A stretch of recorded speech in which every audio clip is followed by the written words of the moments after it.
मेरे पास 5 top level campus beauty roommates हैं। रोज रात सोने से पहले हमें पर्ची निकालनी पड़ती है, जिसका नाम निकलता है मुझे उसकी रजाई में सोना पड़ता है। और ये ब्यूटीज गुस्सा होने के बजाय उल्टा मुझे अपने बेड पर सुलाने के लिए आपस में लड़ती हैं। ये सब भसड़ इसलिए शुरू हुई क्योंकि मैं कॉलेज आने में 1 महीना लेट हो गया था और गलती से मुझे इन 5 ब्यूटीज के साथ एक ही रूम में डाल दिया गया। लेकिन इस हॉस्टल रूम में सिर्फ 5 ही बेड थे, इसलिए मैं रोज सुबह अलग अलग ब्यूटीज की रजाई में जगा हूँ। अभी की बात करूँ तो जैसे ही मैंने रूम का दरवाजा खोला, मुझे किसी ने खींचकर रूम के कोने में ढकेल दिया। फिर मैंने देखा कि 5 बड़ी ब्यूटीज गुस्से में आग बबूला होकर मेरे सामने खड़ी हैं। बोल जल्दी, तू यहाँ अंदर कैसे घुसा? नहीं तो हम तेरा कीमा बना देंगे। उनमें से एक लड़की ने गुस्से में चिल्लाते हुए कहा। बोलते ही एक लड़की ने अपनी गोरी और लंबी टांग उठाई और अपने नरम पैरों से मेरे सीने को दबा दिया। सही में ऐसे कचरे को तो मार देना ही ठीक रहेगा। एक और लंबी टांगों वाली ब्यूटी शू जिंगजिंग ने ठंडे दिमाग से कहा। उसकी आंखों में मेरे लिए जो नफरत थी वो साफ झलक रही थी, यहाँ तक कि उसकी आंखों में खून करने का इरादा भी था। ये बड़ी मजेदार सिचुएशन थी, लेकिन अगर सच में मार दिया तो खेल खत्म हो जाएगा। मैं अभी कुछ समझ पाता तभी एक जोड़ा सफेद बॉल मेरी नजरों के सामने आ गया। एक छोटे बालों वाली ब्यूटी मेरे सामने बैठी थी। उसका फिगर एकदम आग लगाने वाला था। उसके कर्व्स इतने मस्त थे कि एक बार देखकर ही मेरी दिल की धड़कन तेज हो गई। अरे ये तो बेहोश हो गया। लिंग लिंग, लगता है तूने इसकी हवा टाइट कर दी। एक और प्यारी सी आवाज आई, लेकिन सामने का नजारा इतना खतरनाक था कि मैं आवाज किसकी थी ये देख भी नहीं पाया और मैं बेहोश हो गया। जब मुझे वापस होश आया तो रूम एकदम खाली था। मेरी हालत रोने वाली हो रही थी। बस 1 महीना लेट ही तो एडमिशन लिया था, मुझे ऐसी सजा क्यों मिल रही है? जैसे ही मैं रोने वाला था, उन लड़कियों की आवाज कॉरिडोर में पास आती हुई सुनाई दी। अभी जो भसड़ हुई थी उसको याद करके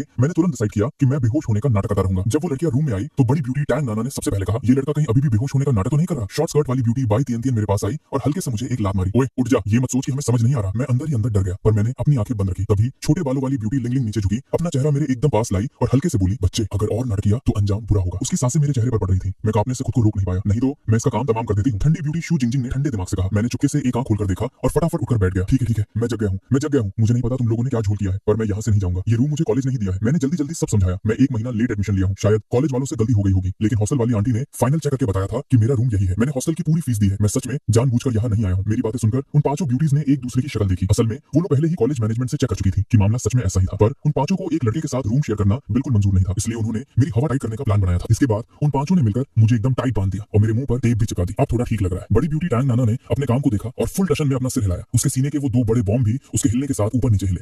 चलो आखिरकार शांति मिली। शॉर्ट स्कर्ट वाली ब्यूटी बाई टीएनटीएन ने अंगड़ाई ली। उसकी पतली कमर एकदम एनर्जेटिक और मस्त लग रही थी। क्या ये सच में ठीक रहेगा? ठंडी ब्यूटी शू जिंगजिंग ने अपनी दोनों गोरी और लंबी टांगों को एक साथ जोड़ा। उसके चेहरे पर अभी भी इरिटेशन साफ झलक रही थी। अरे ठीक है जिंगजिंग, इसको त्योहार वाले दिन जिभा कर देंगे, अभी टाइम है। छोटे बालों वाली ब्यूटी लिंग लिंग ने मजे लेते हुए कहा। सिर्फ एक प्यारी सी ब्यूटी सू याओ याओ ऐसी थी जिसने शुरू से एंड तक कोई भी खतरनाक वाइब नहीं दी। वो बस मुस्कुराते हुए मुझे घूर रही थी। मेरी नजरें अपने आप उसके चेहरे को स्कैन करने लगी। हालांकि टैंग नाना के उन 2 पहाड़ों ने उसकी आधी शक्ल छुपा ली थी, लेकिन उनके बीच से मैं देख सकता था कि उसकी आंखों में थोड़ी शर्म साफ झलक रही थी। वो आज तो किसके साथ सोने वाला है? ये बात सुनते ही मेरा दिमाग एकदम से सुन्न पड़ गया और फटने को हो गया। ये पक्का कोई टेस्ट था। मुझे इस भसड़ में संभलना ही पड़ेगा, नहीं तो आज पक्का सड़क पर सोना पड़ेगा। कमीने, तू पक्का दिमाग में कुछ घटिया सोच रहा है ना? शू जिंगजिंग ने चिल्लाते हुए कहा। उसकी घूरती हुई आंखें जैसे किसी बहुत बड़े ठड़की को देख रही हो। ओए तू गलत मत समझना। टैंग नाना को लग गया था कि उसने थोड़ा अजीब तरीके से बोल दिया था और शू जिंगजिंग की बातों की वजह से उसकी सांसें तेज हुई और उसका चेस्ट ऊपर नीचे होने लगा और उसने आग बबूला होकर मुझे घूरा। क्योंकि इस रूम में सिर्फ 5 ही बेड है, इसलिए तुझे रात को किसी एक के साथ जगह बनानी पड़ेगा। लिंग लिंग ने सही टाइम पर बात संभाली। मैंने अपने सामने खड़ी इन 5 एकदम कड़क ब्यूटीज को देखा और कुछ गंदी बातें मेरे दिमाग में चक्कर काटने लगी। तू सच में थरकी है। बाई टीएनटीएन ने मेरे चेहरे पर अजीब सा रिएक्शन देखा और तुरंत समझ गई कि मेरे दिमाग में क्या चल रहा है। उसने अपनी पिंक मुट्ठी बनाकर मुझे जोर से एक कोहनी चिपका दी। अरे सॉरी,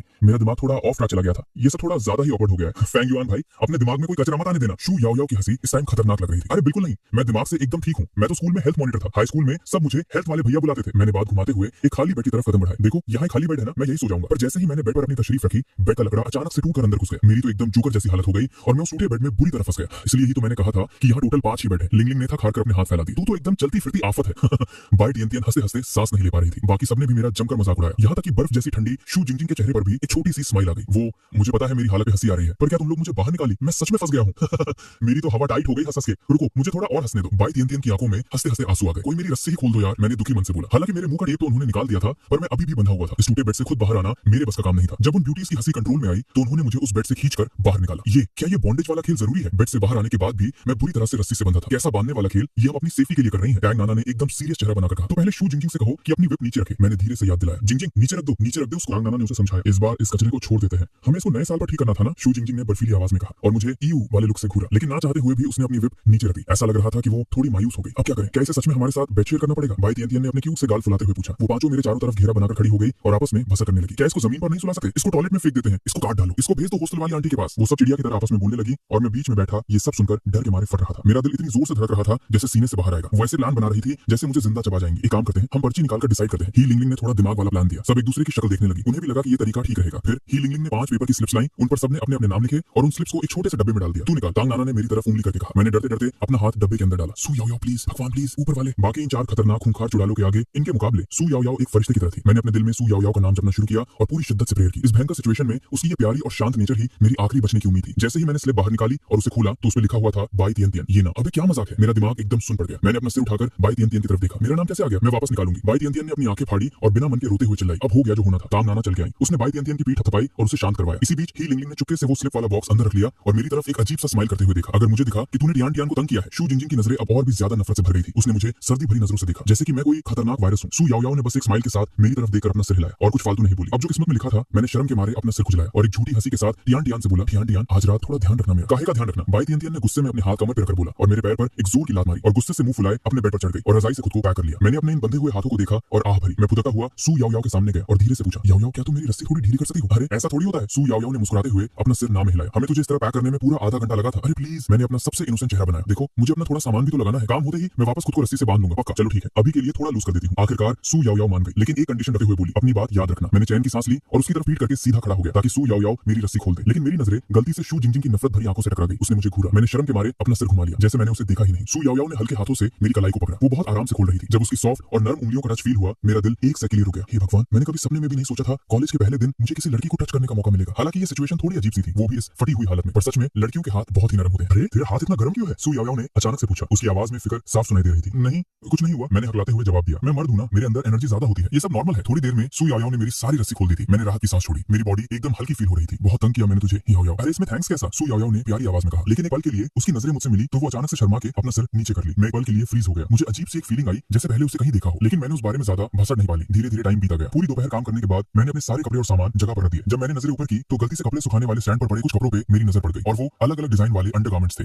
वो सबसे बड़ा ब्लैक लेस वाला पक्का टंगनाना का होगा। सही बात है, सिर्फ वही साइज को झेल सकती है, पर ये डिजाइन थोड़ा ज्यादा ही हटके नहीं है? कौन पहनता है ऐसी चीजें यार? मैं मन ही मन सोच ही रहा था और मेरी नजर थोड़ी देर वही अटकी रह गई। अचानक मुझे अपने पीछे एक भयंकर मौत जैसी फीलिंग आई। मैंने जैसे ही गर्दन पीछे घुमाई तो सामने शू जिंगजिंग की बर्फ जैसी शक्ल खड़ी थी। मैं कुछ भी बहाना बनाता उससे पहले ही मेरी कमर पर एक लोहे जैसा मुका पड़ गया। अटैक! मेरी रोने की आवाज पूरी बैल्कनी में गूंज गई। रूम में वापस आने के बाद मुझे साफ फील हो रहा था कि शू जिंगजिंग अब मुझे पक्का जान से मार देगी। अपने बेड पर बैठकर मैं काफी डीप सोच में पड़ गया। अगर ऐसे ही चलता रहा तो ये एक ना एक दिन तो मुझे सच में ज़िबह कर ही देगी। रात गहरी हो गई थी। मैं अपने बेड पर बैठा हुआ था, थोड़ा डरते हुए। मैंने अपना मुंह शू याओ याओ की तरफ घुमाया। वो याओ याओ बुक रीड करते हुए शू याओ याओ ने अपना सिर ऊपर किया। क्या हुआ? क्या मैं वापस रस्सी बांध दूं? नहीं नहीं नहीं, मैंने एकदम फट से मना किया। बात वो नहीं है तो क्या तू खुद अपने आप को बांधेगा? शू याओ याओ ने एकदम सीरियस चेहरा बनाकर पूछा। अरे नहीं यार, मैंने सर पे हाथ मार लिया। मैं तो सिर्फ ये पूछना चाहता था कि ये सब लोग मेरी लेने पर क्यों तुली हुई हैं? ये अजीब सा सवाल है। शू याओ याओ ने एक प्यारी सी स्माइल दी, क्योंकि आखिरकार तू एक लड़का है और हमारी रूम में रह रहा है तो थोड़ी बहुत टेंशन तो होगी ही ना सबको। पर भाई मैंने ऐसा कौन सा गलत काम कर दिया? मैंने चिढ़कर हल्के से बोला। नाना की छाती पे गिर के बेहोश होने का नाटक करना और हमारे अंडरगारमेंट्स को ताड़ना। शू याओ याओ ने मुस्कुराते हुए मेरी हरकतें गिनाई, पर सच बताऊं तो मुझे फेंग युआन बिल्कुल बुरा नहीं लगा। मैं एक सेकंड के लिए सुन रह गया। सच्ची में? सच में? हाँ। शू याओ याओ ने हल्के से अपना सिर हाँ में हिलाया। ये तो कॉलेज वालों ने करा है ना, इसका कोई कुछ नहीं कर सकता। मैं नहीं चाहती कि तू बीच सड़क पर रात बिताए। उसकी ये बात सुनकर मेरे दिल में एक अजीब सी गर्मी और खुशी दौड़ आई। मेरी दिन भर की सारी थकन एक झटके में खत्म हो गई। कितना बुरा होता तेरा हाल। ये सुनकर भाई मेरे तो जैसे आंसू ही निकल आने वाले थे।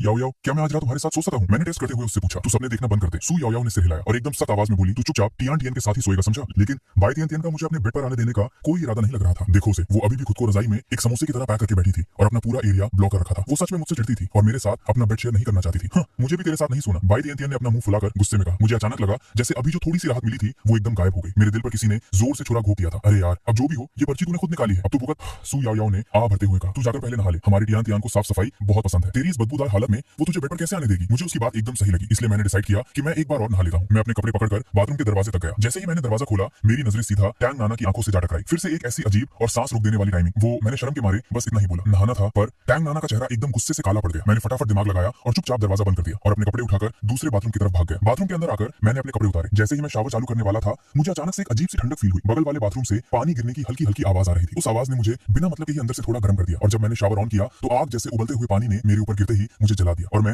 आ करके चिल्लाने लगा। क्या चिल्ला रहा है बे? टैंग नाना ने दीवार के उस पार से गुस्से में आवाज लगाई। नहीं कुछ नहीं, मैं बस थोड़ा गाना गा रहा था। मैंने जल्दी से एक बहाना बनाया। बंद कर अपना रोना, कान फट रहे हैं। तेरी आवाज सुनकर ही मुझे इरिटेशन होती है। टैंग नाना की ये बातें मेरे मुंह पर एक जोरदार थप्पड़ की तरह लगी। हार मानकर मुझे इस उबलते हुए पानी की सजा झेलनी पड़ी। इस बाथरूम के नल से पानी का टेंपरेचर सेट ही नहीं हो रहा था तो मुझे चुपचाप इस आग को सहना पड़ा। लेकिन मेरे दिमाग में अपने आप ही बगल वाले बाथरूम का नजारा घूमने लगा। मेरी पूरी बॉडी में एक अलग ही गर्मी दौड़ने लगी थी। जब मैं नहाकर बाथरूम से बाहर आया तो मेरी टक्कर सीधा टैंग नाना से हो गई। उसे देखते ही मेरी आंखें जैसे वही अटक गई। मैंने जल्दी से अपना थूक निकला, पीठ घुमाई और अपने कपड़े वॉशिंग मशीन में ठूसने लगा। ओए हेलो, तू ये यूज नहीं कर सका? मेरे बगल से एक आवाज आई। मैंने पीछे घूमकर देखा तो वहां हे लिंगलिंग थी। वो अपनी उंगली से मेरे सीने पर वो कर रही थी और उसने गुस्से से तेवर बदल रखे थे। क्यों भाई? मैंने कंफ्यूज होकर पूछा, जबकि मैं पूरी कोशिश कर रहा था कि मेरी नजरें उसकी बॉडी पर ना जाए। मेरे सामने खड़ी दोनों ब्यूटीज का फिगर इतना ज्यादा हॉट था कि किसी का भी कंट्रोल खोना एकदम आम बात थी। मैं नहीं चाहती कि मेरे धुले हुए कपड़ों में किसी लड़के की बदबू आए। हे लिंगलिंग ने एकदम सीरियस होकर कहा, सही बात है, अगर तूने यूज कर लिया तो हम अपने कपड़े कैसे धोएंगे? टैंग नाना ने भी सपोर्ट किया। उसकी आवाज में मेरे लिए फुल यू वाली फीलिंग थी। असल में मेरा थोड़ा बहस करने का मन था, पर उन दोनों को देखकर मुझे समझ आ गया था कि इनके आगे मेरी दाल नहीं गलने वाली। इसलिए मैं चुपचाप घुमा और वॉश बेसिन के पास जाकर अपने हाथ से कपड़े धोने लगा। मुझे शांति से काम करते देख उनके चेहरे पर थोड़ी शांति आई। फिर वो दोनों घूमकर अपने रूम में वापस चली गई। सच में यार, लड़की और लड़कियों का एक साथ रहना ये किसी टॉर्चर से कम नहीं है। मैंने एक लंबी सांस छोड़ी। ऐसा लग रहा था जैसे मेरी इज्जत और दिमाग की किसी ने ऐसी तैसी कर दी हो। अचानक एक कोमल सी छोटी लड़की के हाथ में एक ब्रश उठाया और मेरे सामने कर दिया। ये ले ब्रश, उसने धीमी आवाज में कहा। मैंने सिर उठाकर देखा तो ये बाई तियन थी। उसका क्यूट सा चेहरा अभी भी थोड़ा फुला हुआ था, पर अब वो पहले जितनी गुस्से में नहीं लग रही थी। थैंक्स यार, मैंने ब्रश लेते हुए कहा। मेरे दिल में अचानक से एक सुकून वाली फीलिंग आई। ये नखरे वाली ब्यूटी अभी भी रजाई में पैक थी, बस उसकी मुंडी और चेहरा बाहर था। उसकी चमकती आंखों को देखकर मेरा दिल फिर से फिसल गया। तू थोड़ा सुधरा हुआ लग रहा है, इसलिए आज ये मैडम तुझे अपने साथ सोने की परमिशन दे दी है। बाई टीएनटीएन ने फुल टशन और ठंडी आवाज में अनाउंस किया, लेकिन तुरंत उसने ऐड किया, पर सुन ले, दिमाग में कोई फालतू कचरा मत लाना। 1% भी कोई गंदा ख्याल नहीं आना चाहिए, समझा? मैंने फटाफट अपना सिर हाँ में हिलाया। हाँ, मैं एकदम शराफत से रहूंगा। यू कमीने, बाई टीएनटीएन ने अजीब सी शक्ल बनाई। मैं पहले ही क्लियर कर रही हूँ, अगर तूने थोड़ी सी भी उंगली की तो मैं तुझे लात मारकर बेड से नीचे फेंक दूंगी। मैं प्रॉमिस करता हूँ, एकदम चुपचाप सोऊंगा। मैंने डर और इज्जत के साथ जवाब दिया। दिमाग खराब, बाई टीएनटीएन न जाने क्यों चिल्लाई। उसके बाद वो अपनी रजाई ओढ़कर बेड पर चढ़ गई और वापस एक समोसे जैसी पैक हो गई। तो मैं लाइट बंद कर रही हूँ, टैंग नाना ने धीरे से बताया और लाइट ऑफ कर दी। पूरे रूम में एकदम सन्नाटा छा गया, बस खिड़की से चांदनी की हल्की हल्की रोशनी अंदर आ रही थी। मैं बाई टीएनटीएन के बेड के पास खड़ा था। थोड़ा डर लग रहा था, पर उससे ज्यादा तो मेरी एक्साइटमेंट आसमान छू रही थी। आखिरकार वो वक्त आ गया, एक टॉप कैंपस ब्यूटी के साथ एक ही बेड पर सोना। भाई ये किसी हसीन सपने से कम नहीं था। मैंने गहरी सांस ली और एक एक स्टेप करके बेड की सीढ़ियां चढ़ने लगा और बस जैसे ही मैं ऊपर पहुंचने वाला था, बाई टीएनटीएन ने अपने सफेद सॉक्स वाले नरम पैरों से बिना किसी रहम के सीधा मेरे चेहरे पर लात जड़ दी और मैं सीधा बैम करके जमीन पर आकर गिरा। पागल हो गई है क्या? मैं दर्द से चिल्लाया। मेरे मुंह पर एक भयंकर लात पड़ी थी और मैं सीधा अपने पिछवाड़े के बल जमीन पर गिरा था। टीएनटीएन, क्या तू मेरे बेड पर आने का स्वागत ऐसे ही करने वाली है? हालांकि पूरा अंधेरा था और मुझे बाई टीएनटीएन की शक्ल नहीं दिख रही थी, पर उसके अंदर से जो आग निकल रही थी उससे मैं समझ गया कि वो इस वक्त गुस्से से फाटी जा रही है। क्या और भी कोई तैयारी करनी बाकी है? मैंने जमीन से उठते हुए डर डर के पूछा। मैं तो अभी नहा कर आया हूँ, मैं एकदम साफ हूँ। मैं उसकी बात नहीं कर रही बेवकूफ, बाई टीएनटीएन की आवाज में आग भरी हुई थी। तो क्या मुझे बेड पर आने से पहले कोई वार्म अप एक्सरसाइज वगैरह करनी है क्या? मैंने एकदम मासूम शक्ल बनाकर पूछा। कौन सा वार्म अप गधे? बाई टीएनटीएन मेरी इस अजीब बेवकूफी से तंग आ चुकी थी। उसकी फ्रस्ट्रेशन अपीक पर थी। उसने मुझे फिर से एक लात मारने के लिए अपना पैर उठाया, पर मेरी इस बेचारी और दुखी शक्ल को देखकर उसने अपना पैर रोक लिया और उसकी सांसें अभी भी गुस्से से तेज चल रही थी। तेरी अपनी रजाई कहाँ है गधे? बाई टीएनटीएन ने अपने गुस्से को कंट्रोल करते हुए पूछा। रजाई? मैं थोड़ा कंफ्यूज हो गया। वो तो सूटकेस में पड़ी है, तो निकाल उसको। क्या तू सच में मेरे साथ एक ही रजाई में घुसने का प्लान बना रहा था? बाई टीएनटीएन की आवाज गुस्से से और तेज हो गई। मेरा दिमाग अचानक से चमका। अरे हाँ, मैं तो ये भूल ही गया था। मैंने फटाफट अपने बैग से अपनी रजाई निकाली और कंधे पर उठा ली। उसी वक्त रजाई में पैक बाई टियान का चेहरा शर्म के मारे कानों तक लाल हो चुका था। अगर इस लड़की ने ये बोल दिया होता कि वो रजाई लाया ही नहीं है, तो वो डेफिनेटली बिना कुछ सोचे समझे मुझे एक और जोरदार लात मार देती। असल में बाई टियान के लिए भी किसी लड़के के साथ एक ही बेड शेयर करने का ये पहला मौका था। वो अंदर ही अंदर डर से फट रही थी और उसके इतने नखरे करने के पीछे एक सबसे सॉलिड रीजन था। उसे हमेशा से बिना कपड़ों के सोने की आदत थी। इससे पहले वो इतनी देर तक खुद को रजाई में इसलिए पैक करके बैठी थी ताकि वो ट्राई कर सके कि कपड़े पहनकर सोया कैसे जाता है, पर अब उसकी नींद पूरी तरह उड़ चुकी थी। अब क्या करूं? वो बेड पर आ रहा है। अगर उसने गलती से मेरी रजाई खींच दी तो क्या होगा? क्या मुझे प्रिकॉशन के लिए उसे एक और लात मार देनी चाहिए थी? बाई टियान की बॉडी रजाई के अंदर डर से कांप रही थी। उसे समझ नहीं आ रहा था कि अब क्या किया जाए। वो इतनी डरी हुई थी कि उसने अपने हाथों को अपनी टांगों के बीच दबा लिया। उसे डर था कि अगर उसने थोड़ा सा भी मूव किया तो मुझे शक हो जाएगा। और मैं क्या कर रहा था? मैं शांति से अपनी रजाई को उठाकर धीरे धीरे बेड पर चढ़ रहा था और पूरी तरह अलर्ट था कि बाई टियान की फ्लाइंग किक कहीं वापस ना आ जाए। टियान, क्या तुझे ठंड लग रही है? अंधेरे में मैंने बाई टियान की रजाई को बुरी तरह कांपते हुए देखा। मुझसे रहा नहीं गया तो मैंने पूछ ही लिया। दिमाग मत खा, अपना मुंह बंद रख। बाई टियान अपनी रजाई के अंदर एकदम से बुरी तरह हिली। उसने अपना सिर फटाफट रजाई के अंदर घुसा लिया। उसका पूरा चेहरा एक उबले हुए टमाटर की तरह लाल हो चुका था। इसके दिमाग में क्या बसर चल रही है? मैंने मन में सोचा। मैंने डिसाइड किया कि अब मुंह बंद रखना ही बेटर है, वरना फ्री में 2 से 4 लातें और खानी पड़ जाएंगी। मैं आराम से बेड पर लेटा और एकदम चौकन्ना होकर एक आंख से बाई टियान को घूरा। जब मुझे तसल्ली हो गई कि अब वो और लातें नहीं मारेगी, तो मैंने भी उसकी तरह रजाई लपेटी और खुद को एक स्प्रिंग रोल की तरह पैक कर लिया। मेरी नजरें चुपके से वापस मेरे साइड में लेटी बाई टियान पर गई। वो मेरी तरफ पीट करके लेटी थी। उसने खुद को एक सॉसेज की तरह पैक कर रखा था, सिर्फ उसकी प्यारी सी मुंडी बाहर थी। बस इस तरह हम दोनों शांति से लेट गए। रूम की हवा में एक अजीब सी ऑकवर्डनेस और भयंकर टेंशन फैली हुई थी। मैं बार बार अपने दिमाग को ऑर्डर दे रहा था कि कोई अजीब बातें ना सोचे, पर कमबख्त मेरे दिल की धड़कन आउट ऑफ कंट्रोल होकर इंजन की तरह भागने लगी। और उसी टाइम बाई टियान रजाई के अंदर डर के मारे पागल हो चुकी थी। एक तरफ उसे ये डर खाया जा रहा था कि कहीं मुझे पता न चल जाए कि उसने कपड़े नहीं पहने हैं, और दूसरी तरफ उसे लग रहा था कि थोड़ा सा हिलने डुलने पर ही मेरा शक और बढ़ जाएगा। थोड़ी देर बाद बाई टियान से कंट्रोल नहीं हुआ। उसने आहिस्ता से अपना सिर घुमाया, ये चुपके से चेक करने के लिए कि मैं सो चुका हूं या नहीं। जैसे ही वो थोड़ा और पास आई, उसकी आंखें सीधा अंधेरे में चमकती हुई मेरी आंखों से जा टकराई। क्या? बाई टियान डर के मारे पीछे हो गई। उसने अपना मुंह वापस अपनी रजाई में घुसा लिया, अपने दोनों हाथों को सीने पर टाइटली दबा लिया। उसका चेहरा आग बबूला हो चुका था और कानों तक जल रहा था। मुझे भी बहुत ज्यादा अजीब फील हो रहा था। मैं तो अभी बस सोने ही वाला था, लेकिन उसकी डर और घबराहट वाली आंखों ने मेरी नींद चुरा ली थी। अब क्या ही बताऊं, अब मैं थोड़ी ना सो पाऊंगा। और उधर बाई टियान डर और गर्मी के मारे भून चुकी थी। गर्मी और पसीने की वजह से उसकी स्किन थोड़ी चिपचिपी हो चुकी थी और उसे बहुत इरिटेटेड फील हो रहा था। ये बेशरम इंसान अब तक सोया क्यों नहीं? बाई टियान ने दिल में मुझे गाली दी। इस हालत में मैं पहले कैसे सो सकती हूँ यार? दिमाग की दही हो गई। वो बहुत टाइम से एक ही पोजीशन में लेटी थी, इसकी वजह से उसकी आधी बॉडी एकदम सुन्न पड़ चुकी थी। टियान, मैं बेड के कोने पर सोने की पूरी कोशिश कर रहा हूँ, मैं तुझे बिल्कुल टच नहीं करूंगा। मेरी ये बात सुनकर उसे अचानक थोड़ी तसल्ली हुई और उसने करके हल्का सा जवाब दिया। उसका जवाब सुनकर मैंने आखिरकार चैन की सांस ली। मैं करवट बदलकर दूसरी तरफ मुंह करके लेट गया, पर जैसे ही मैं घुमा, मेरी तो हवा ही टाइट हो गई। डर के मारे मैं बेड से उछलने ही वाला था। सामने शू जिंजिंग बेड के पास खड़ी थी और उसके हाथ में एक हथौड़ा था। मैंने जल्दी से अपने मुंह पर हाथ रख लिया ताकि मेरे मुंह से डर के मारे कोई आवाज ना निकल जाए। शू जिंजिंग के चेहरे पर एकदम जीरो एक्सप्रेशंस थे। उसने पंजों पर खड़े होकर चुपचाप बेड के ऊपर झांका। मैंने अपनी आंखें टाइट बंद कर ली थी ताकि उसे मेरी तरफ से कोई शक ना हो। जब उसने देखा कि मैं कोई हरकत नहीं कर रहा हूं, तब जाकर शू जिंजिंग अपना हथौड़ा लटकाते हुए आराम से झूलते झूलते अपने बेड पर वापस चली गई। भाई साहब, ये कैसी पागल लड़कियां हैं यार? मेरी तो आत्मा ही निकल गई थी डर के मारे। मेरे माथे पर ठंडे पसीने छूट रहे थे और थोड़ी देर में मुझे भयंकर नींद आने लगी और मैं गहरी नींद में चला गया। उधर बाई टियान भी थककर धीरे धीरे सो चुकी थी। पता नहीं कितना टाइम बीता, उसने एक सपना देखा। सपने में मैंने उसकी रजाई खींच ली थी। वो छूटने की पूरी कोशिश कर रही थी पर उससे हिला तक नहीं जा रहा था। बाई टियान अचानक से झटका खाकर नींद से उठी। जब उसे समझ आया कि वो सिर्फ एक सपना था, तो उसने चैन की सांस ली। उसने गर्दन घुमाकर मेरी तरफ देखा और पाया कि मैं अभी भी घोड़े बेचकर सो रहा हूँ। सपने में मेरा वो ठरकी चेहरा और कमीनी हंसी याद आते ही उसने गुस्से में आकर मुझे एक जोरदार मुक्का जड़ दिया। उसी वक्त मैंने नींद में ही अपना पेट पकड़ लिया और मेरे चेहरे पर दर्द साफ दिख रहा था, पर मैं उठा नहीं। बाई टियान ने फिर से अपनी रजाई टाइट की और तब जाकर वो आराम से सो गई। सुबह हुई तो मैंने नींद में ही अपनी आंखें खोली। मुझे फील हुआ कि मेरा हाथ किसी बहुत ही नरम सी चीज पर रखा हुआ है। और हाँ, फील तो सच में एकदम मस्त आ रहा था, पर अगले ही सेकंड मेरी नींद एकदम उड़ गई। मेरा हाथ गलती से बाई टियान टीएनटीएन की पतली सी कमर पर रखा हुआ था। कल रात की सारी भसड़ मेरे दिमाग में सुनामी की तरह वापस आ गई। मैंने फटाफट अपना हाथ पीछे खींच लिया। जैसे ही मैंने गर्दन नीचे की, मेरी फटी की फटी रह गई। सामने का नजारा तो और भी ज्यादा खतरनाक और हॉट था। बाई टिएनटिएन की रजाई सरकर नीचे गिर चुकी थी और उसकी गोरी चमकती हुई स्किन साफ साफ दिख रही थी। उसकी लंबी गर्दन, कातिलाना कॉलर बोन और रजाई के अंदर से थोड़ा थोड़ा दिखा हुआ उसका चिकना पेट और वो उभार गोल गोल एकदम बाउंसी। क्या यही वो नरम नरम खरगोश हैं जिनकी बात सब लड़के करते हैं? मेरा दिमाग तो जैसे वहीं पर क्रैश हो गया। और सबसे बड़ी आफत तो ये हुई कि ठीक उसी टाइम बाई टिएनटिएन की पलकें हिली और उसने धीरे धीरे अपनी आंखें खोल दी। खेल खत्म, मैं तो गया, आज तो मेरी मौत पक्की है। जैसे ही हमारी आंखें मिली, मेरी आंखों के सामने मेरी पूरी जिंदगी मूवी की तरह चलने लगी। अब मैं क्या करूं? सही बात है, अभी ऐसा नाटक करना ही ठीक रहेगा कि मैंने कुछ देखा ही नहीं है, पर मैं बोलूं क्या? रूम में भयंकर टेंशन और ऑकवर्डनेस फैली हुई थी। अगले ही सेकंड जब उसने अपनी खुद की बिना कपड़ों वाली बॉडी देखी तो उसके होश उड़ गए। गुड मॉर्निंग, मैंने किसी तरह हिम्मत जुटाकर बोला ताकि थोड़ी शांति मिले, पर सामने बैठी बाई टिएनटिएन ने कोई रिएक्शन नहीं दिया। उसकी आंखें एकदम फिक्स थी, जैसे उसकी आत्मा ही बॉडी छोड़ चुकी हो। हम दोनों बेड पर एक दूसरे को ऐसे ही घूरते हुए बैठे थे, बिना एक लफ्ज बोले। मैं साफ फील कर पा रहा था कि बाई टिएनटिएन की गर्म सांसें मेरे चेहरे पर लग रही हैं और मेरी तो सांस लेने में भी फटी पड़ी थी। एक काम कर, तू पहले अपने कपड़े पहन ले, मुझसे अब और ये टेंशन नहीं झेली जा रही थी। मैंने अपना हाथ आगे बढ़ाया और उसकी रजाई खींचकर उसकी नंगी बॉडी को कवर करने लगा, पर गलती से मेरी उंगली उसके उन नरम एसेट से टच हो गई और मेरे पूरे बदन में करंट सा दौड़ गया। बाप रे, कितना नरम था। पर जब मैंने रजाई खींची तो वो उसके आसपास अटक गई। मैंने उस आगे पीछे कुछ नहीं सोचा और एक झटके से उसे खींच लिया। आखिरकार मैंने इस आफत को रजाई से ढक दिया। मैंने फटाफट अपनी रजाई उठाई और किसी चोर की तरह बेड से कूदकर भागा। सिर्फ उसकी वो टमाटर जैसी लाल शक्ल ही बता रही थी कि अभी अभी वहां क्या कांड हुआ है। फेंग युआन ने मुझे रजाई उठाई, पर वो मेरे साथ क्यों सो रहा था? कल रात शायद पर्ची मेरे नाम की निकली थी, पर वो भागा क्यों? क्या उसने मेरी रुको, उसने सब देख लिया। उस वक्त बाई टिएनटिएन को फील हुआ जैसे उसके कानों के पास से आंसू की गर्म बूंदें गिर रही हैं। खत्म, अब मैं मर जाऊंगी। उसका सबसे बड़ा सीक्रेट पकड़ा गया था और वो भी एक लड़के ने देख लिया था। उसने रजाई के अंदर अपनी बिना कपड़ों वाली बॉडी को देखा और फिर मेरा वो रजाई खींचने वाला एक्शन किया। उसे सच में जमीन फटने का और उसमें समा जाने का मन कर रहा था। उसने डर के मारे दरवाजे की तरफ देखा। मैं तुझे वार्निंग दे रही हूँ, कोई फालतू हरकत मत करना। अगर तूने मेरे साथ कुछ भी करने की कोशिश की तो मैं वो आ रही है। दरवाजे की दरार से मैंने देखा कि बाई टिएनटिएन उठ चुकी है, तो मैंने बिना सोचे समझे सीधा हीलिंगलिंग वाले बाथरूम में घुस गया। बाई टिएनटिएन और शू जिंगजिंग दोनों एक साथ बालकनी की तरफ आई। बाई टिएनटिएन ने कपड़े पहन लिए थे, पर उसके चेहरे की लाली अभी तक गायब नहीं हुई थी। शू जिंगजिंग के बाल एकदम बिखरे हुए थे और उसके होठों के साइड में थूक लगी हुई थी। टिएनटिएन, तेरा चेहरा इतना लाल क्यों हो रहा है? बाई टिएनटिएन ने उसकी बात सुनी ही नहीं। उसका दिमाग अभी भी सुबह वाले कांड पर ही अटका हुआ था। टिएनटिएन, क्या हुआ? तबियत खराब है क्या? शू जिंगजिंग ने अपना चेहरा उसके चेहरे से चिपका लिया। सच में ठीक है ना? जिंगजिंग, गुदगुदी हो रही है, तंग मत कर। बाई टिएनटिएन ने शू जिंगजिंग को हल्का सा पीछे ढकेला। उस कमीने ने कल रात तेरे साथ कोई उल्टी सीधी हरकत तो नहीं की ना? शू जिंगजिंग एकदम सीरियस लग रही थी। उसकी हमेशा ठंडी रहने वाली शक्ल इस वक्त थोड़ी क्यूट लग रही थी। नहीं नहीं, उसने कुछ नहीं देखा। बाई टिएनटिएन ने घबरा कर जवाब दिया। क्या नहीं देखा? शू जिंगजिंग ने क्रॉस क्वेश्चन किया। कुछ नहीं। बाई टिएनटिएन इधर उधर नजर चुराने लगी। टिएनटिएन, मेरी बात सुन, वो एक नंबर का कचरा इंसान है। कल रात मैं बालकनी में अपना हथौड़ा लेने आई थी और मैंने उस फैंग युआन को हमारे टांगे हुए अंडरगारमेंट्स को घूरते हुए पकड़ा। शू जिंगजिंग बोलते बोलते और गुस्से में आने लगी। बाथरूम के अंदर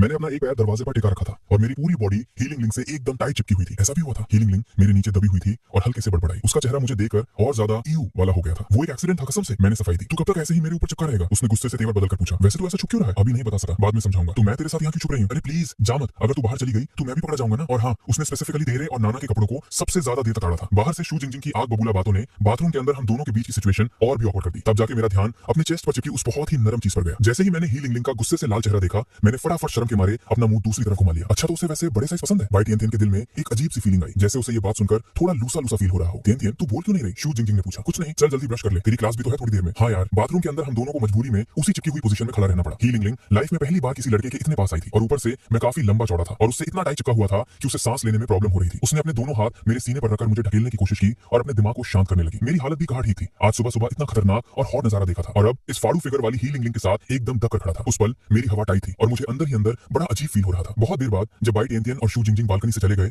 तब जाके हम दोनों ने आखिर कार चैन की सांस ली। हश, चली गई तो अब छोड़ेगा या नहीं? क्या पूरी जिंदगी ऐसे ही चिपका रहेगा? हीलिंग लिंक ने मुझे आंख दिखाकर घूरा। मैंने जल्दी से उसे पीछे छोड़ दिया। हीलिंग लिंक ने मुझे तीखी नजर से देखा और हम दोनों बाथरूम से बाहर आए। मेरी तो जान ही निकल गई थी। उसने धीरे से खुद से कहा, तूने मुझे डराया था, मुझे लगा तू ठरकी सच में कोई घटिया हरकत करने वाला है। अरे मैं इतना गिरा हुआ भी नहीं हूँ। मैंने जल्दी से अपनी इज्जत बचाने के लिए बोला। फिर तू ये बता कि तूने बाई टिएनटिएन के साथ अंदर क्या किया? हीलिंग लिंक अचानक मुझे एक अजीब सी स्माइल के साथ देखने लगी। अरे कुछ नहीं था, छोटी सी बात ही, बताने लायक कुछ नहीं है। कहीं तूने? वो बोलते बोलते रुक गई। पागल है क्या? एक ही दिन तो हुआ है मिले हुए और वैसी भसड़ तो नामुमकिन है। मैंने तो कुछ बोला ही नहीं और वैसे भी मुझे बाई टिएनटिएन की मैटर से कोई फर्क नहीं पड़ता। उल्टा मुझे तो अब तू ज्यादा इंटरेस्टिंग लग रहा है। मुझे अचानक लगा कि इस लड़की की हंसी में बड़ा झोल है। तभी दूसरे बाथरूम से पानी की आवाज आई। सू याओ याओ ने दरवाजा खोला और आराम से बाहर आई। हम दोनों के तो तोते उड़ गए थे उसे देखकर। सू याओ याओ बिल्कुल नॉर्मल लग रही थी। उसके चेहरे पर वही स्माइल थी और वो बिना हमारी तरफ देखे हमारे बीच से निकल गई। सू याओ याओ की पीठ को देखते हुए मैंने और हीलिंग लिंक ने एक दूसरे को शक भरी नजरों से देखा। क्या सू याओ याओ ने सब कुछ सुन लिया था? जो बाहर बातें हो रही थी वो भी और जो बाथरूम के अंदर चल रहा था वो भी? क्या उसे सब पता चल गया था? मैं पहले जाके कचरा फेंकाती हूँ। हीलिंग लिंक ने गड़बड़ाते हुए जल्दी से कहा। हाँ जा, मैं भी यहाँ थोड़ा ब्रश कर लेता हूँ। मैंने फटाफट एक बहाना बनाया। मेरी तो ऐसी हालत थी कि धरती फटे और मैं समा जाऊँ। नहाकर निकली सू याओ याओ से एकदम फ्रेश और मस्त खुशबू आ रही थी। वो आराम से अपनी क्लास की बुक्स सेट करने लगी। फिर बगल वाले ड्रॉर से उसने एक छोटा सा बॉक्स निकाला और साथ साथ मस्ती में गुनगुना रही थी। तभी टैंग नाना अंगाई लेते हुए अपने बेड पर बैठी। अरे बाप रे, इतना लेट हो गया। टैंग नाना जल्दी से बेड से कूदी और तेजी से बाथरूम की तरफ भागी। उसने रास्ते में देखा कि बाई टिएनटिएन टमाटर की तरह लाल शक्ल लिए सिर झुकाए खड़ी थी। पता नहीं क्या सोच रही थी। थोड़ा और आगे आई तो उसने हीलिंग लिंक को शर्म से मुंह छुपाते हुए बाहर भागते देखा। इस सब भसड़ ने टैंग नाना का दिमाग हिला कर दिया। मैं ब्रश कर रहा हूँ, मैं मस्त ब्रश कर रहा हूँ। मैं शीशे के सामने पागलों की तरह अपने दांत घिस रहा था। जैसे इस ब्रश के साथ आज सुबह की वो सारी कान वाली मेमोरीज भी साफ हो जाएंगी। एक के बाद एक। सबको आज दौरे क्यों पड़ रहे हैं और खास करके फैंग युआन। इसे देखकर ही मेरा दिमाग खराब हो जाता है। हालांकि ये पूरी रात बीत चुकी थी पर उसे अभी भी ये बात हजम नहीं हो रही थी कि एक लड़का उनके रूम में घुसा हुआ है। और सबसे बड़ी आफत तो ये थी कि कल रात की पर्ची के सीक्वेंस के हिसाब से आज मेरी बारी थी उसके साथ सोने की। मैं अपनी धुन में लगातार ब्रश घिस रहा था। तभी मैंने शीशे से देखा कि टैंक नाना मुझे कातिलाना नजरों से घूर रही है। मुझे कुछ समझ नहीं आया। अब क्या हुआ भाई? अब मैंने क्या कांड कर दिया? सबके सब मुझे ऐसे ताने मारने वाली नजर से क्यों घूर रहे हैं? मैंने बच बच कर पूछा। वो नाना देखो ना, मैं पिछले 1 महीने से कॉलेज नहीं आया था, एकदम नया लौंडा हूं इधर। हालांकि मैंने एडमिशन वाले सारे झोल तो सेट कर लिए हैं, तो बोलना क्या चाहता है? टैंक नाना ने मेरी बात बीच में ही काट दी। बात ये है ना कि मुझे किसी भी क्लास का रास्ता नहीं पता, तो तू कब फ्री होगी मुझे थोड़ा कैंपस दिखाने के लिए? मैं नहीं जा रही, मैं तेरे कोर्स की थोड़ी ना हूं, मुझे ये सब बोलने का कोई फायदा नहीं है। वैसे तू बाई तियान के पास क्यों नहीं जाता? शायद वो भी फाइनेंस पढ़ रही है। अरे यार, तू जानती है ना उसको मुझसे सबसे ज्यादा प्रॉब्लम है। कल रात उसके साथ सोकर मेरी हवा टाई थी, पूरी रात अजीब सा लगता रहा। अब मैं उससे इस बारे में बात नहीं कर सकता। क्यों? टैंक नाना को अचानक मेरा चेहरा देखकर थोड़ा झोल लगा। ना कुछ नहीं, अरे तुम तो सबसे दिल वाली हो, ये मक्खन लगाना बंद कर, मैं तेरी इन बातों में नहीं आने वाली। पर अगर सिर्फ कैंपस में थोड़ा घुमाना है तो वो मैं कर दूंगी। कांड हो गया नाना,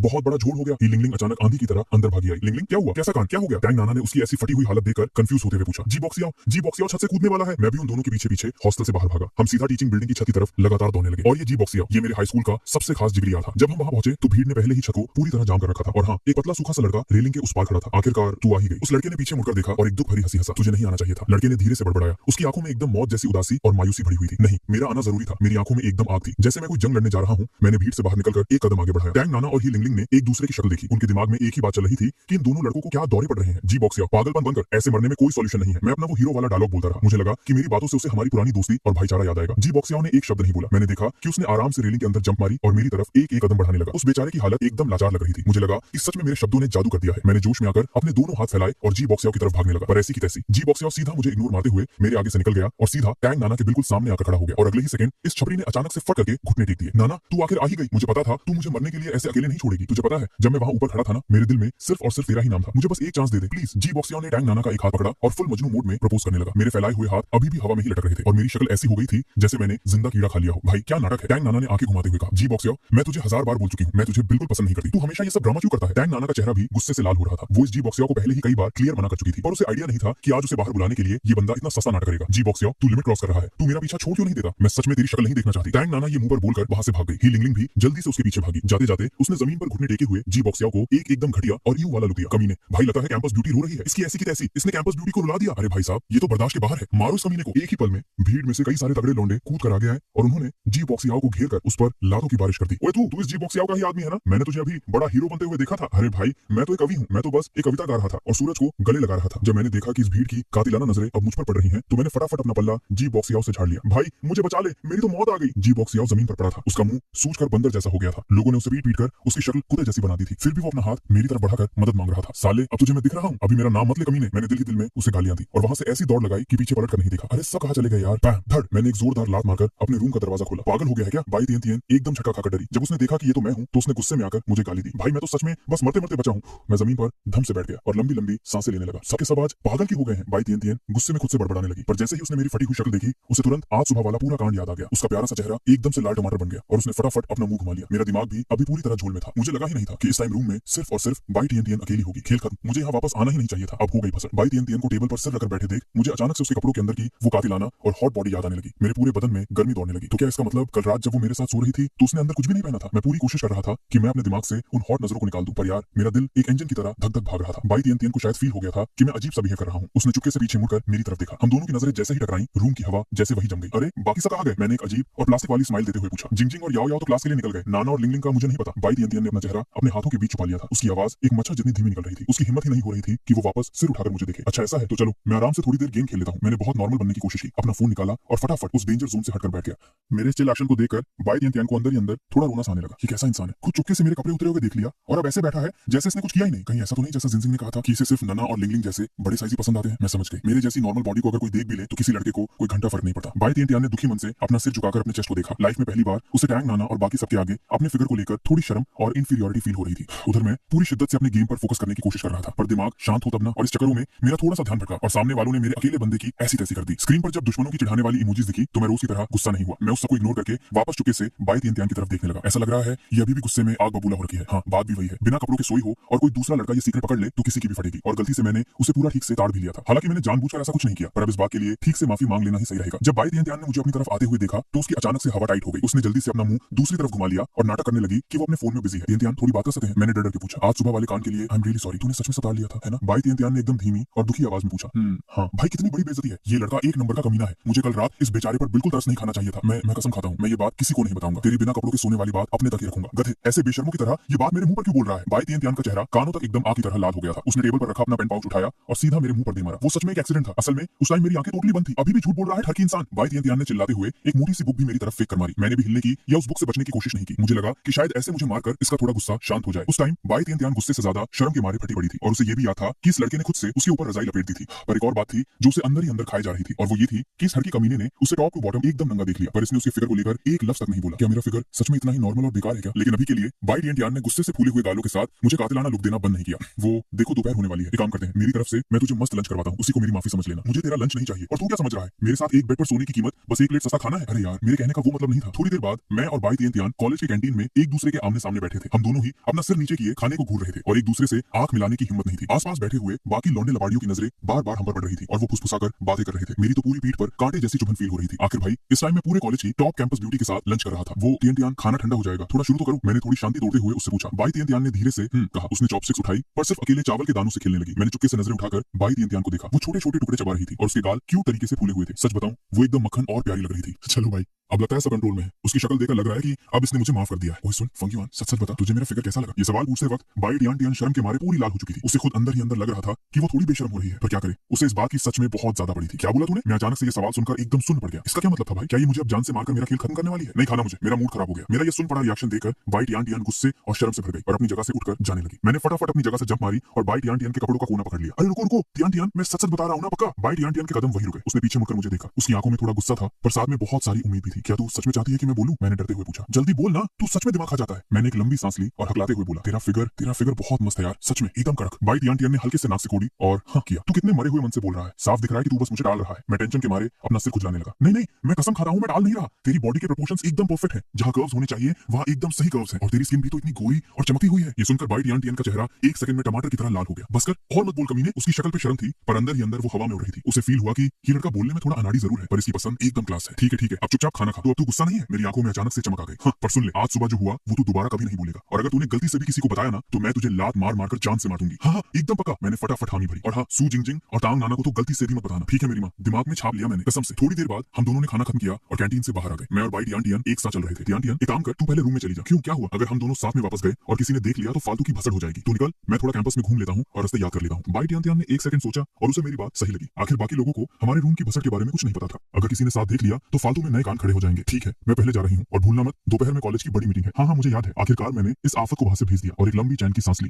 तभी मेरा फोन टिंग करके बजा। मैंने नीचे देखा तो ये मैसेज उस छपरी जी बोशो का था। फंगयुआन भाई बचा ले मुझे, बहुत सारे लौंडों ने मुझे टॉयलेट में घेर लिया है, भाई जल्दी आके बचा ले। 10 मिनट बाद मैं आखिरकार उसी टीचिंग बिल्डिंग के टॉयलेट के बाहर खड़ा था। कुछ लौंडे उस टॉयलेट के दरवाजे पर घेरा बनाए खड़े थे और लगातार दरवाजे पर लाते और मुक्के बरसा रहे थे। अबे फटू, दम है तो दरवाजा खोल पाप के लिए। उनका लीडर एक पीले बालों वाला छपरी चिल्ला चिल्लाकर गालियां दे रहा था। दम है तो तू खुद तोड़कर दिखाना दरवाजा। अंदर से जी बोशो की फटी आवाज आई। भाई इनका ये बचपना देखकर मेरा दिमाग खराब हो गया। तभी अचानक से मुझे एक आइडिया आया। दो मस्त फिगर्स मेरी नजरों के सामने से गुजर रहे थे। मैंने अपनी जान हथेली पर रखी और सीधा उन दोनों के पास चला गया। वो शू जिंगजिंग और सू याओ थी जो अभी क्लास से निकली थी। मैंने सीधा उन दोनों की कलाइयां पकड़ी और हवा में ऊपर उठा दी। ओए वहां खड़े हैंडसम लड़कों, क्या हमारा नंबर एक्सचेंज हो सकता है? मैंने एकदम पतली लड़कियों जैसी आवाज बनाकर उनकी तरफ चिल्लाया और हाँ मेरी इस खतरनाक झोल ने एकदम जादू का काम किया। पीले बालों वाला और उसके चमचे अचानक से पीछे मुड़े। जब उन्होंने देखा कि आवाज लगाने वाली सू जिंगजिंग और सू याओ जैसी टॉप लेवल कैंपस ब्यूटीज हैं तो उन्होंने तुरंत टॉयलेट में छुपे जी बॉक्सिया को बुला दिया। वो सब अपने अपने छपरी स्टाइल में सबसे कूल पोज मारते हुए हमारी तरफ आने लगे। इससे पहले कि सू जिंगजिंग और सू याओ को समझ आता कि उनके साथ क्या गेम हो गया है, मैंने उनके हाथ छोड़े और सीधा टॉयलेट के दरवाजे की तरफ भागा। जल्दी खोल, मैं हूं, मैंने चिल्लाया। जी बॉक्सिया ने बाहर शांति देखी तो उसने धीरे से अपना सिर बाहर निकाला। मैंने एक सेकंड भी बर्बाद नहीं किया। मैंने सीधा उसकी कॉलर पकड़ी और उसे घसीटते हुए वहां से दौड़ लगा दी। सू जिंगजिंग और सू याओ को ये पूरा सीन समझने में काफी देर लगी। उधर वो पीले बालों वाला छपरी एक बास्केटबॉल थ्रो करने का पोज मारकर अपने चमचों से बोल रहा था, भाई देख रहे हो मैं इतना आम आदमी बनके रहता हूँ फिर भी इन हसीनाओं की नजरें मुझ पर ही हैं। फिर उसने उन दोनों को देखा और बोला, अरे ब्यूटीज तुम दोनों में से पहले नंबर कौन लेगा? जैसे ही उसने ये बोला मुझे पीछे से बैम की आवाज आई और वो पीला बाल वाला ठीक अपने चमचे के ऊपर जा गिरा और अगले ही सेकंड मैं थोड़ा ही आगे पहुंचा हूंगा कि सू जिंगजिंग की आग बबूला और खतरनाक चिल्लाने की आवाज पूरी बिल्डिंग में गूंज उठी। फेंगयुआन तू एक नंबर का कचरा इंसान है, मैं तुझे आज जिंदा नहीं छोड़ूंगी। मेरी पीठ पर अचानक से सर्दी का एहसास हुआ पर मैंने अपने माथे का पसीना पोंछने का भी टाइम वेस्ट नहीं किया। मैंने जी बॉक्सिया को खींचना जारी रखा और हम कुत्तों की तरह वहां से भागते रहे। थोड़ी देर बाद जब मुझे याद आया कि कॉलेज की वो बड़ी मीटिंग शुरू होने वाली है तो मैंने जी बॉक्सिया को वही लात मारी और अकेले निकल गया। मैं कॉलेज के उस बड़े से हॉल में पहुंचा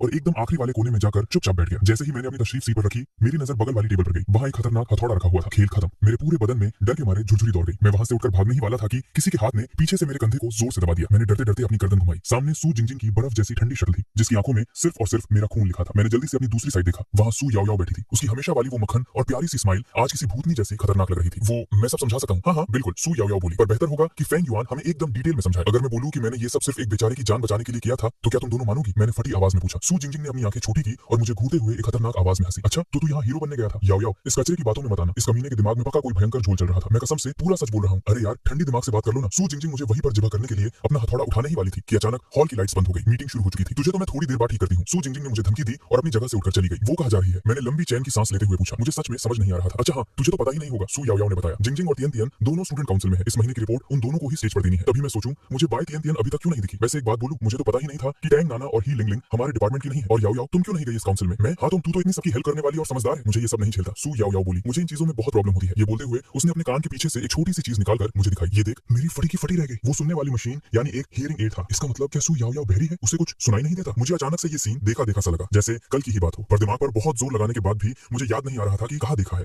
फेंगयुआन भाई, क्या हुआ? सू याओ याओ ने वापस अपनी मशीन कान में लगा ली। कुछ नहीं, बस थोड़ा झटका लगा मुझे। अरे चिल कर, मुझे तो इसकी आदत हो गई है। फिर भी तेरे लिए नॉर्मल बातचीत करना काफी मुश्किल होता होगा ना? हाँ, थोड़ा तो होता है। वैसे अगर तुझे स्टूडेंट काउंसिल में आने का मन है तो तू डायरेक्ट फॉर्म भर सकता है। उनकी रिक्रूटमेंट अभी चल रही है। नहीं नहीं भाई, बिल्कुल नहीं। मैं तो बस ऐसे ही फालतू में पूछ रहा था। स्टूडेंट काउंसिल में आना अपने पैर पर कुल्हाड़ी मारने जैसा है। मेरे जैसे आलसी इंसान के लिए ये सब नहीं है। ऊपर से भाई, अगर मैं गलती से काउंसिल में चला गया तो मुझे वहां रोज बाय टियन तियान की शक्ल देखनी पड़ेगी, जो कि बहुत ही अजीब होगा। और सबसे बड़ा खतरा, सू जिंगजिंग के हाथों रोज जिबा होने का डर रहेगा। स्टूडेंट काउंसिल भाई कुत्ते भी वहां ना जाए। लेकिन इसी बीच किसी ने ऐसी खतरनाक बॉम्ब फोड़ी की मैं सुन पड़ गया। अब हम जियांगचन यूनिवर्सिटी के फाइनेंस डिपार्टमेंट की इस महीने की पनिशमेंट लिस्ट अनाउंस करने जा रहे हैं। जिसको सजा मिली है उसका नाम है फैंग युआन। अबे ये क्या बसर है? मेरी हवा टाइट हो गई। मुझे बिना किसी झोल के नोटिस क्यों मिल गया भाई? काउंसिल की इन्वेस्टिगेशन के बाद ये प्रूव हुआ है कि आज सुबह करीब 10:10 बजे अपराधी फेंग युआन ने बाकी डिपार्टमेंट के लड़कों के साथ मिलकर कॉलेज की लड़कियों को तंग किया और उनके साथ छेड़खानी की। इसने हमारे कैंपस का माहौल खराब किया और एकदम घटिया हरकतें की। इसलिए डिपार्टमेंट का फैसला है कि फैंग युआन को एक फाइनल और स्ट्रिक्ट वार्निंग दी जाएगी और सजा के तौर पर उसे पूरे एक हफ्ते तक स्टूडेंट काउंसिल के एक्टिविटी रूम में झाड़ू पोछा मारना पड़ेगा। स्टेज पर बाय तियन तियान ने जैसे ही ये सब पढ़ा, उसके होश उड़ गए और उसके ठीक बगल में खड़ी सू जिंगजिंग को तो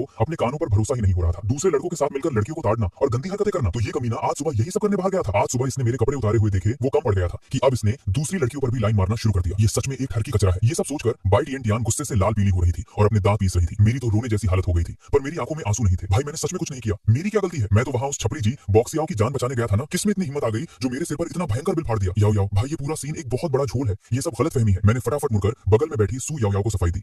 मैं तुझ पर पूरा भरोसा करती हूँ। ये सुनकर मेरे तो आंसू छलक गए। भाई सच में सिर्फ सू याओ याओ ही इस दुनिया में इकलौती है जो मेरी ऐसी फटी हुई हालत में भी मुझे समझ सकती है। मैं भरोसा करती हूँ कि ये घटिया कांड तू ही कर सकता है। जैसे ही मेरा ध्यान आगे गया, मैंने देखा कि सू जिंगजिंग अपना हथौड़ा लिए अपने दोनों हाथ सीने पर बांधे खड़ी थी और मुझे देखकर किसी डायन की तरह हंस रही थी। बोल, अब तेरे पास बचने का क्या बहाना है? फैंग युआन, तू सच में एक नंबर का गिरा हुआ और बेशरम इंसान है। बाय तियन तियान ने गुस्से में आकर जमीन पर जोर से अपना पैर पटका और यहाँ तक कि हमेशा मुस्कुराने वाली सू याओ याओ के चेहरे से भी उसकी मक्खन जैसी प्यारी हंसी गायब हो गई और उसकी शक्ल एकदम सीरियस हो गई। मैं इन तीनों ब्यूटीज के बीच रूम के एक कोने में फंसा हुआ था और डर के मारे धम से जमीन पर बैठ गया। जी बुकशाओ, कमीने, तूने तो आज मेरी झन करवा दी है। मैंने दिल ही दिल में गाली दी। अब तो चाहे कुछ भी कर लो, इस भसर से बाहर निकलना नामुमकिन लग रहा है। मैं अपना दिमाग खपा ही रहा था कि अब आगे क्या कांड होगा, तभी अचानक दरवाजा खुला। मैंने सुना फैंग युआन को पनिशमेंट की नोटिस मिली है। ये क्या नया झोल है? जैसे ही मैंने देखा कि अंदर आने वाली तांग नाना है, मुझे लगा जैसे दूते को तिनके का सहारा मिल गया। वो आज सुबह वाला कांड, पता नहीं बिना बात के मुझे इस भसर में क्यों घसीट लिया, ऊपर से नोटिस भी थोप दिया। फैंग युआन को आज हमारे डिपार्टमेंट की मीटिंग में स्टूडेंट काउंसिल ने नोटिस थमा दिया। सू याओ याओ ने फटाफट पूरा मैटर समझाया। कह रहे थे कि इसने दूसरे डिपार्टमेंट के लड़कों के साथ मिलकर कॉलेज की लड़कियों को तंग किया है। ये तुम दोनों ने कुछ झूल किया है क्या? टांग नाना ने अपनी भौहें सिकोड़ी और बाय तियन तियन और सू जिंगजिंग को घूरते हुए पूछा। नहीं नहीं, बिल्कुल नहीं। दोनों ने घबराकर जल्दी से अपने हाथ हिलाए। नाना, कहीं वो जिस लड़की को छेड़ने की बात हो रही है वो तू तो नहीं है ना? वो मैं नहीं हूँ। पर सच बोलूं तो इस भसड़ का फैंग युआन से कोई लेना देना नहीं है। ये सुनते ही मैं जमीन से एकदम स्प्रिंग की तरह उछलकर खड़ा हो गया। मेरी हवा टाइट थी पर अब मेरा सीना चौड़ा हो चुका था। मैंने पहले ही बोला था ना, मैंने किसी लड़की पर लाइन नहीं मारी है। उसके बाद मैं फुल टशन में जंप मारकर बाय टियन तियन और बाकी दोनों के सामने जाकर खड़ा हो गया। बाय तियन तियन ने अपना क्यूट सा मुंह फुलाया और जमीन पर पैर पटका। पर सच कहूं तो उसके दिल में थोड़ी राहत जरूर थी कि मैं सच में उतना ठरकी नहीं हूँ। सू जिंगजिंग को भी समझ आ गया था कि उसने फालतू में मुझ पर शक किया। उसने थोड़ी शर्म खाकर अपना सिर झुका लिया और एकदम चुप हो गई। चलो, थोड़ी ट्यूबलाइट तो जली तुम लोगों की। अरे कोई ना, मैं भी इन छोटी छोटी बातों को दिमाग में नहीं लेता। चलो, मैंने तुम सबको माफ। मेरी ये नायक वाली लाइन पूरी होने से पहले ही सू जिंगजिंग की आग भड़क गई और उसने बिना सोचे मुझे एक जोरदार लात जड़ दी। क्या कर रही है पागल?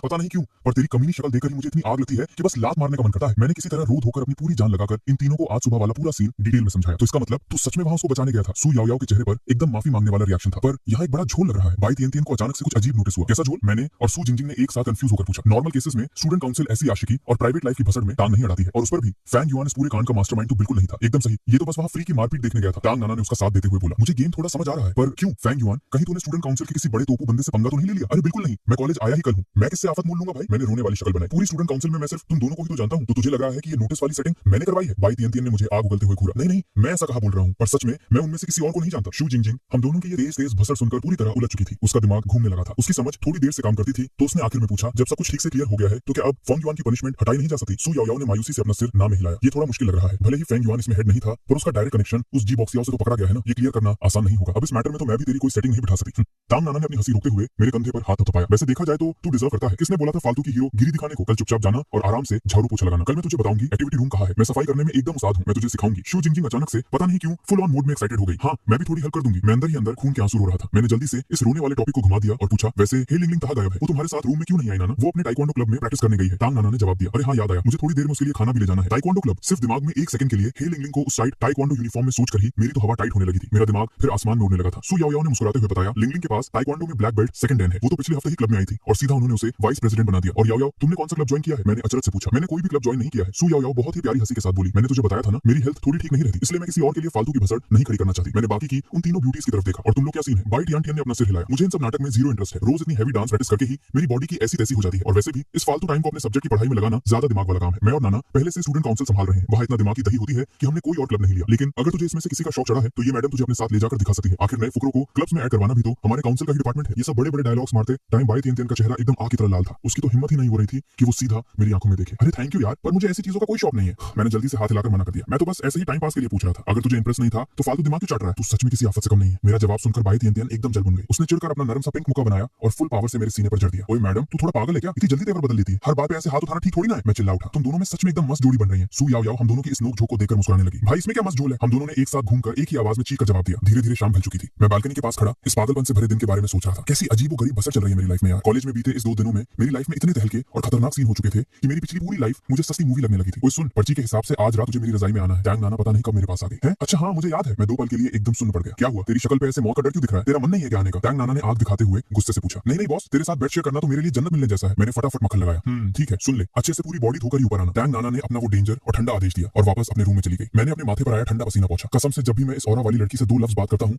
मेरा बीपी शूट होने लगता है। कोई और रास्ता ही नहीं है। टैंग नाना का टशन ही इतना कातिलाना है, ऊपर से उसका वो फटने वाला टॉप लेवल फिगर। कोई भी सिंगल लौंडा उसे पास से देख ले तो उसका दिल इंजन की तरह फट के बाहर आने को हो जाएगा। ओए ठरकी, तू उसे इतनी देर से आंखें फाड़ के क्या घूर रहा है? बाई तियन तियन पता नहीं जादू से कहां से मेरे बगल में प्रकट हो गई। किसको? मैंने कहा किसी को ताड़ा। मैं तो अभी बस नहाने जा रहा था। मेरी तो एकदम चोरी पकड़ी गई। मैं हकलाता हुआ सीधा बाथरूम में घुस गया। हाँ, इसमें ऐसा क्या खास है? बाई तियन तियन ने एक बार टैंग नाना की जाती हुई आग लगा देने वाली बॉडी को देखा, फिर थोड़ा दुखी और शर्म के साथ अपने खुद के चेस्ट की तरफ देखा और अकेले ही बुनबुनाई। जब मैं मस्त उस गर्मा गर्म पानी से नहाकर बाहर आया तो मेरी सारी थकान उतर चुकी थी। मैं हल्के मूड में गाना गुनगुनाते हुए अपने कपड़े धोने के लिए वॉश बेसिन पर चला गया। बड़ा मस्त लग रहा है तू। क्या किसी ने फ्री की लॉटरी निकाल दी आज? ही लिंगलिंग अभी अभी क्लब से वापस आई थी। उसने अभी तक वही कातिल वाइट टाइक्वांडो वाली ड्रेस पहनी थी और उसके पसीने और परफ्यूम से एकदम माइंड ब्लोइंग खुशबू फैल रही थी। मैंने पहले भी बहुत सी लड़कियों को टाइक्वांडो की ड्रेस में फोटो में देखा था, पर ही लिंगलिंग को हकीकत में देखकर भाई ऐसा लग रहा था जैसे वो ड्रेस उसकी खतरनाक बॉडी को संभाल नहीं पाएगी और अभी फटकर अलग हो जाएगी। भाई उसकी वो कर्व वाली कमर, वो लंबी टांगे और उसका पूरा वो जबरदस्त फिगर।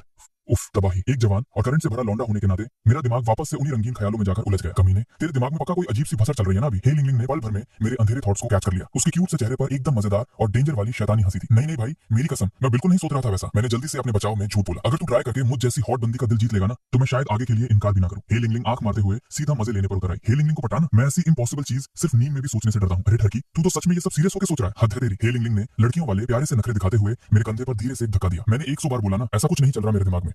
चल मुझे मेरे कपड़े धोने दे। मैंने नजर चुराकर भागने का रास्ता ढूंढा। आखिर अपने कपड़े धोने के बाद जब मैं वापस रूम में आया तो मैंने देखा कि टैंग नाना पहले से ही अपने बेड पर सेट थी और अपने टैबलेट पर कुछ सीरियल देख रही थी। भाई इस टाइम इस रानी साहिबा की शांति भंग करना ठीक नहीं है। मैंने आ भरी, पर ठीक उसी टाइम टैंग नाना ने मेरे आने की आहट सुन ली। फैंग युआन, अब ऊपर आ जा। टैंग नाना ने फटाफट अपना टैबलेट स्क्रीन ऑफ कर दिया। क्या क्या अभी सोने का टाइम हो गया है? मैं अचानक से होश खो बैठा। मैंने कहा बेड पर आ, मतलब चुपचाप ऊपर आ। टैंग नाना की आवाज में वो भौकाली वाली पावर थी जिससे ना कहने की हिम्मत किसी में नहीं थी। जैसे ही मैं डर डर के उसके बेड पर पहुंचा मुझे तुरंत टैंग नाना की बॉडी से आती हुई भयंकर गर्मी फील होने लगी। मेरा पूरा सिस्टम पहले ही से पर हैंग हो चुका था। टैंग नाना अचानक मेरी तरफ करवट लेकर लेट गई। उसके खुशबूदार नरम बाल हल्के हल्के मेरी आंखों और चेहरे से घिस रहे थे जिससे मुझे एक अजीब सी करंट वाली गुदगुदी फील होने लगी। तू आज पूरा दिन भर ठीक ठाक औकात में रहा है। टैंग नाना की हल्की नींद वाली आवाज में एक ऐसा जादू और नशा था कि कोई भी फिदा हो जाए। मेरी तो सांस लेने की हिम्मत नहीं हो रही थी। मैंने एकदम जमीन पर देखते हुए हकलाते हुए बोला, वो तो बॉस ठीक से ही रहना था ना? टैंग नाना ने अचानक से हल्के से हंसना शुरू कर दिया। इस आधी रात के सन्नाटे में उसकी ऐसी हंसी किसी कातिल सीने पर गोली लगने से कम नहीं लग रही थी। मेरा मीटर एकदम शूट हो चुका था। मुझे बस इतना होश था कि मेरे दिल की धड़कन बुलेट ट्रेन की तरह भाग रही थी और मेरी पूरी बॉडी डर और एक्साइटमेंट से पत्थर बन चुकी थी। और ठीक उसी अगले पल टैंग नाना अचानक फिसलती हुई बिल्कुल मेरे फेस के एकदम पास आ चुकी थी। उसकी गरम गरम तेज सांसें सीधा मेरे गर्दन और गले पर लग रही थी। तू इतना क्यों डर के फाटी हालत में बैठा है? उसने एकदम सेक्सी और धीमी आवाज में पूछा। तुम ये क्या?